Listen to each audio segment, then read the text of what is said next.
வவுனியா நகரிலிருந்து 18 கிலோமீட்டர் தொலைவில் அமைந்திருக்கின்ற 5 ஏக்கர் 9 பரப்பு நிலப்பரப்பை கொண்ட இந்த மாபெரும் காணி விற்பனைக்குள்ளது.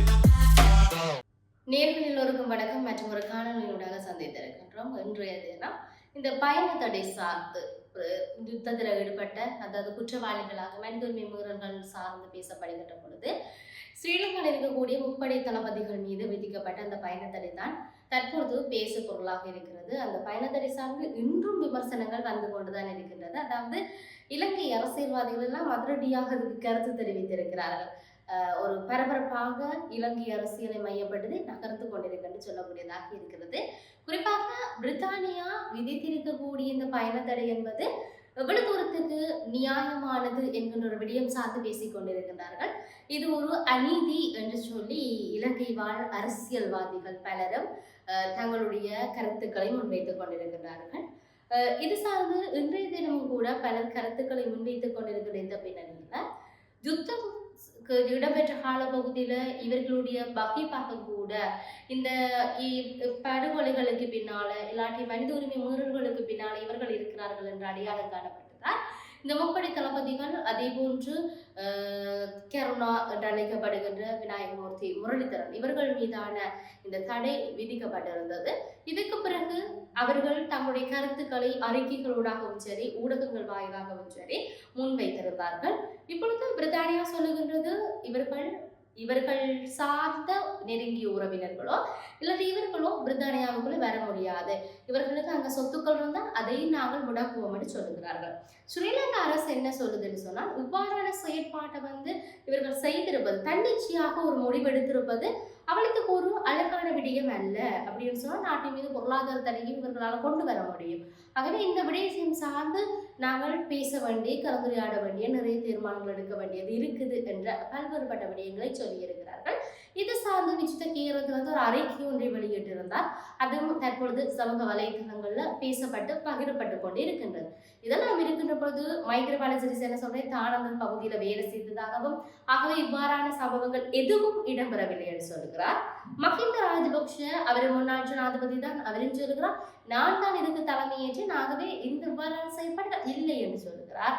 அதே போன்று மஹிந்தவனுடைய மகன் நாமல் ராஜபக்ஷ சொல்லுகிறார் இந்த செயற்பாடு அநீதிகள் கண்டிக்கத்தக்க ஒரு விடயமாகவே இவர்களுக்கான இந்த தடை நீக்கப்பட வேண்டியதுக்குரிய அனைத்து நடவடிக்கைகளையும் நகர்வுகளையும் தற்பொழுது ஆட்சியில் இருக்கக்கூடிய தேசிய மக்கள் சக்தி செய்ய வேண்டும் என்கின்ற ஒரு விடயத்தை சொல்லுகிறார்.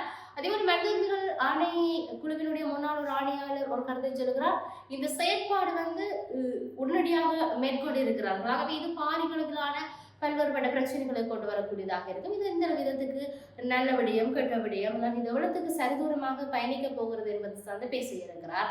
இதையும் விட தமிழ் தாயக பகுதியிலிருந்து சிவஞானம் ஸ்ரீதரன் சொல்லியிருந்தார் ஐநாவினுடைய அமர்வுகள் எதிர்வருகின்ற நாட்களும் கூட போகுது. அந்த நிலையில எத்தனையோ ஆண்டுகளுக்கு பின்னர் 80 ஆண்டுகளுக்கு பின்னால எங்களுக்கு இவ்வாறான ஒரு செய்தி கிடைத்திருக்கிறது, இவர்கள் மீதான தடை விதித்திருக்கிறார்கள். ஆகவே இந்த செய்தியை பார்க்கின்ற பொழுது எங்களுக்கு பொறுத்திருந்து என்னவங்களுக்கு இது சார்ந்தான நன்மைகள் கிடைக்கும் இல்லாத தீர்வுகள் என்ன காலம் தாமதித்தாலும் பரவாயில்ல எங்களுக்கான தீர்வு கிடைக்கும் என்பதில் எங்களுக்கு எந்தவித ஐயமும் இல்லை, கொஞ்சம் சந்தோஷத்தையும் ஆறுதலையும் கொடுக்குது. ஏன்னு சொன்னால் எங்களுக்கு தீர்வு கிடைக்க போகுது, எங்களுடைய பிள்ளைகள் சார்ந்து இல்லாட்டி எங்களுடைய குழந்தைகள் சார்ந்து இருக்கக்கூடிய அனைத்து விதமான மனித உரிமை மீறல்களுக்குமான தீர்வுகள் கிடைக்க போகுது என்று சொல்லி இருக்கிறார்கள். இப்பொழுது நாங்கள் பார்க்க வேண்டிய ஒரு விடயம் உண்மையில் ஸ்ரீலங்காவில் நடந்ததே இனப்படுகொலை என்கின்ற ஒரு விடயத்தை பல நாடுகள் இல்லை என்று சொன்னாலும் அமெரிக்கா, பிரிட்டன் அதே போன்று கனடா ஆகிய நாடுகள் ஒரு சில நாடுகள் அங்கீகரித்திருக்கின்றன. என்னென்னு சொன்னால் கடந்த 2021 ஆண்டு 22ஆம் ஆண்டு 23ஆம் ஆண்டு ஆகிய இந்த கடந்த காலங்கள்ல அமெரிக்கா கனடா பிரிட்டன் அதாவது இம்முறை தடை விதித்திருக்கிறது. அதுக்கு முன்னர் 2023ஆம் ஆண்டு 21ஆம் ஆண்டுகள் எல்லாம் கனடா அமெரிக்காவை தடை விதித்திருக்கிறது. இன்னும் பல பேருக்கு இடையிலாக இந்த யுத்த குற்றத்துல ஈடுபட்டவர்கள் அந்த குற்றங்கள் சார்ந்து என்பதை விட இந்த யுத்தத்தின் போது அநீதிகளாக மனித உரிமை மீறல்களுக்கு எதிராக செயல்பட்டவர்கள் என்கின்ற வகையில் பல பேருக்கு தடைகள் விதிக்கப்பட்டிருக்கிறது.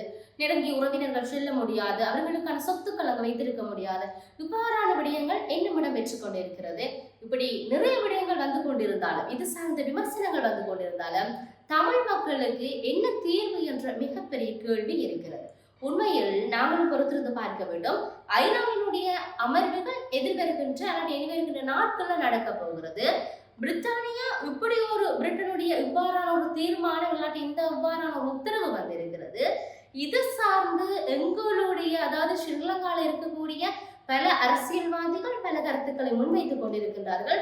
அதே போன்று யார் யாருக்கு மேல இந்த தடைகள் விதிக்கப்பட்டிருந்தோ சவேந்திர சில்வா, கருணா, அதே போன்று வசந்த கருணா கூட இவ்வாறானவர்கள் மீது விதிக்கப்பட்டிருக்கிற தடைக்கு அவர்களை கருத்துக்களை வைக்கின்றார்கள்.